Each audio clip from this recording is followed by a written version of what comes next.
Okay, so I think we got this against the light, no? So you have to put this up like that para hindi nag-aano. Okay, so as you can see, ako po ay mayroong bagong turntable, no? So pinasaya ko lang po yung aking sarili dahil meron naman po tayong konting blessing, no? Hindi lang po konti, kay Lord lagi pong marami yan. So ito po talaga, bibihira ko po itong makita, no? Na merong ganitong kulay, yung parang kahoy, no? Ito po kasing jam, ang tawag dito, turntable. Meron na po akong ganito, may dalawa na po akong ganito. Iba po medyo naluma na. At itim po lahat ang kulay niya. Pero ito po may kulay siyang ganyan kahoy. Oh. Ang ganda. Parang yung sa Marley, natatandaan nyo po. So, ito pong isang ito ay talagang sulit. Sulit po siyang matatawag. Dahil bukod sa napakaganda po ng itsura, napakaganda po ng sound. Built-in na po yung speaker. And I think some 3 years back when they came out with this product, hindi pa ganito eh. Yung mga turntables nila dati, kulay black, pure black. At you have to connect it with the speaker.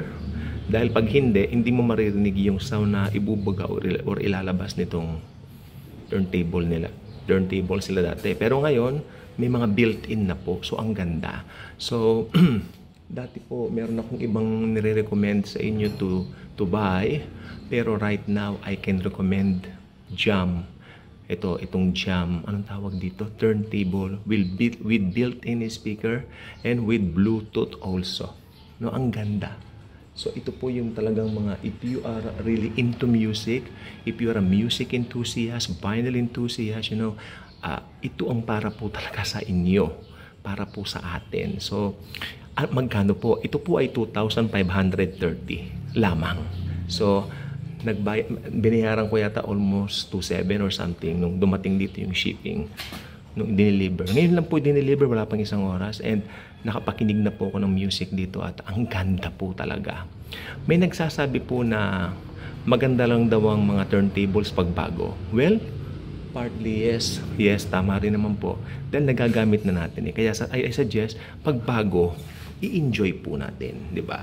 Dahil talagang naluluma naman po lahat. So, yan. Ituturo ko po kayo sa paligid. Ayan po siya. Ayan po ang ating bagong turntable. Jam turntable. Ayan po yung you can see it's a earphone headset. Tapos, yeah, may isang compartment ng pwede mo isaksak doon ng kahit na ano. Ito Bluetooth siya. Ang ganda. The volume. Siyempre yung kanyang speaker po, ito po ay nakakulay ng black, no? Pero ang ganda, para hindi tayo malito ano ba yung speaker no sa hindi. Pero you can connect this also. Meron po tayong may cable po dyan. Sandali, kukunin ko po yung I think sandali lang po. I think I will get the cable. Ayan, ito po yung cable niya. The cable, you will connect it at the back side nitong dito po sa likod nito. Meron pong compartment to put this, and then you connect it to your Bluetooth speakers. Yung mga Bluetooth speakers, ako meron po akong Bluetooth speaker dyan na nabili po namin sa Raon. So doon ko po i-connect ito pag gusto ko ng mas malakas na sound. Ito po pala yung kahon ng Jam. Ito yung kahon niya. Yan, kabubukas lang, obvious pa. Ayan. So yeah, itong ganitong speaker po niya, may kamahalan po siya. Hindi ko na po sasabihin sa inyo, pero kung kayo ay may budget, available budget at talagang enthusiast and you're into music, really into music, I suggest you get this. Kasi iba raw po talaga pag kumuha kayo nito, swak na swak ang tunog. Ano po yan? Bluetooth po yan, Bluetooth. Hindi po siya, wala pong connection na nalagay doon sa likod. Bluetooth po yan. Yun ang ano niya. So, yan po. So, I hope na gusto po yung ito pala. Pakita ko na pala sa inyo. No? So, ayan. So, I hope nag-enjoy kayo dito sa ating video nito. At And I hope through this, you can decide for yourselves to get one for yourself, no? Na makakuha rin kayo. At sabi ko nga po, 2,530, ang binayaran ko lang po 2,700 or something, almost 2,700 o mga 2,700 ganyan. Hindi po ganun kamahal, ha? At napakagandang turntable po siya.